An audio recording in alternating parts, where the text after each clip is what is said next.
আসসালামু আলাইকুম ওয়া রাহমাতুল্লাহ। খলিফাতুল উম্মাহ রহমানিয়া মাদ্রাসার নার্সারি ক্লাসের একজন ছাত্র, ছোট্ট সোনামণি। তিনি বিশ্বনবী সাল্লাল্লাহু আলাইহি সাল্লামের রেখে যাওয়া সে নিষ্কৃত জাবানের হাদিসগুলো কত সুন্দর করে উপস্থাপন করেন তা আমরা একটু জেনে নেই। তার আগে আমরা একটু তার পরিচয় সম্পর্কে জেনে নেই। বাবা, আপনার নাম কি? আব্দুল্লাহ আল মাসাদ, আপনি কোন ক্লাসে পড়েন? নার্সারি। আপনার আব্বুর নাম কি? আব্দুল মালিক। আপনার গ্রামের নাম কি? বকুয়া বতলা। বাবা, আপনি 1 থেকে 10 পর্যন্ত হাদিস বলেন তো।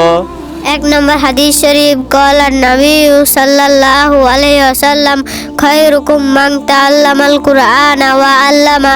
হাদিস শরীফের অর্থ, তোমাদের মধ্যে সর্বোত্তম ওই ব্যক্তি যিনি কোরআন মাজিদ শিক্ষা করেন এবং অপরকে শিক্ষা দেন। 2 নম্বর হাদিস শরীফ, ইন্নামাল আমালু বিন্নিয়াত। হাদিস শরীফের অর্থ, আমলের প্রতিদান নিয়তের ওপর নির্ভর করে। 3 নম্বর হাদিস শরীফ, বাল্লিগু আন্নি ওয়ালাউ আয়া। হাদিস শরীফের অর্থ, আমার পক্ষ হতে একটি বাক্য হলেও তা পৌঁছে দাও। 4 নম্বর হাদিস শরীফ, আল উলামাউ ওয়ারাসাতুল আমবিয়া। হাদিস শরীফের অর্থ, আলেমগণ নবীগণের ওয়ারিস। 5 নম্বর হাদিস শরীফ, আল হায়াউ শুবাতুম মিনাল ঈমান।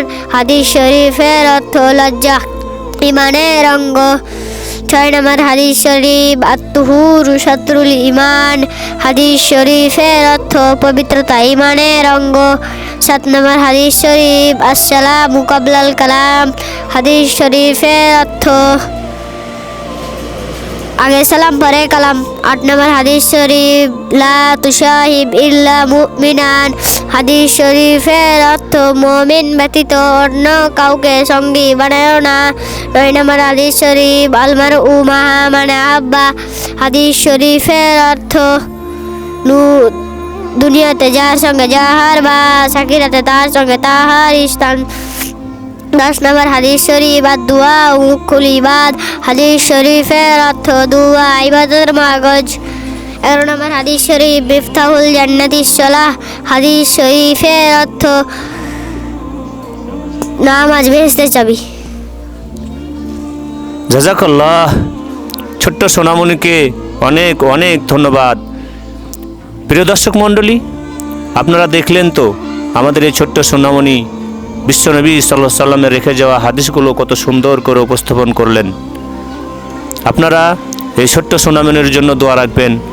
আর আমাদের এই মাদ্রাসায় আপনাদের আদরের সন্তানদেরকে ভর্তি করে আপনার সন্তানকেও আদর্শ বিশ্বনবী সাল্লাল্লাহু আলাইহি সাল্লামের আদর্শ অনুসরণকারী একজন রেখে যাওয়া নবীর ওয়ারিস হিসাবে যেন কাজ করতে পারে, সেজন্য আপনারা আপনাদের সন্তানকে আমাদের মাদ্রাসায় ভর্তি করবেন।